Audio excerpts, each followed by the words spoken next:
Thank you for joining us for another episode of RITE Around the Table. On today's episode, we're going to be talking about what to expect for a service call. So, Wayne, tell us, when a customer is placing a service call, what should they expect? It's a great question. We get this all the time, obviously. So, kind of just starting at the top on the process of a service call is number one, we always recommend that the client does not ever call a sales rep for the service call. Right. Obviously, the sales rep wants to be there for firefighting and things like that to make sure the client's always happy. But sales reps have other tasks at hand. Sure. You know, they have client meetings, they have training, demos, all that type of stuff. Yes. Exactly. So you never want to delay a service call by calling a sales rep. We always recommend that you call the company Yes. or go on the web page or an email so that it gets taken care of fast. Right. You want that service call to be processed in a timely fashion. Yep. Exactly. Understand. Okay, great. So then, once the service call is placed, how long can the customer typically expect to wait for a technician to arrive on site?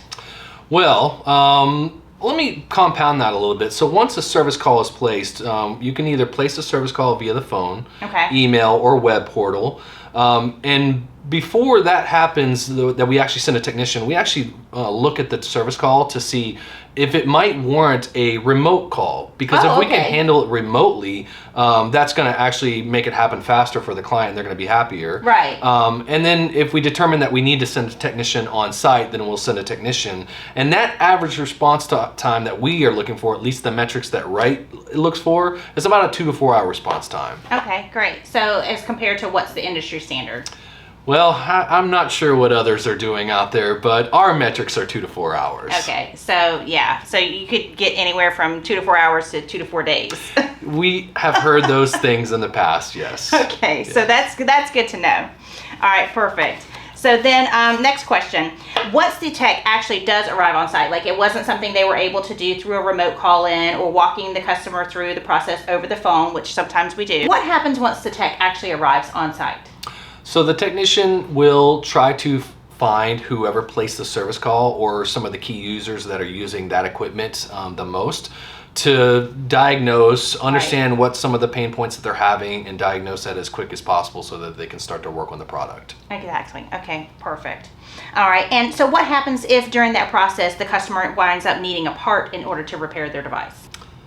At RITE, a technician's parts and supply car stock is constructed based on the machines in his or her territory. 90% of the time, the technician has the required parts and supplies with them to complete the service call on the first visit. In rare instances, they may need to order a part and overnight it to be obtained for machines that are inoperable or severely impacting the end user. So, Wayne, what happens once the service call is actually completed?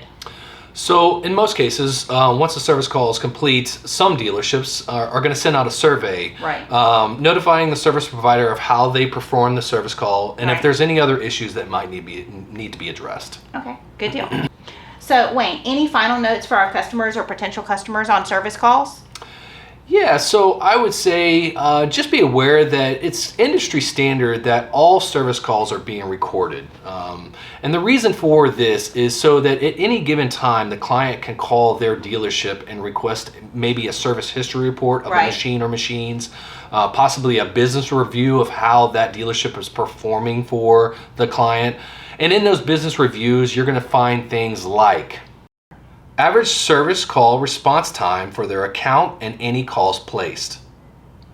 Average first call fix percentages.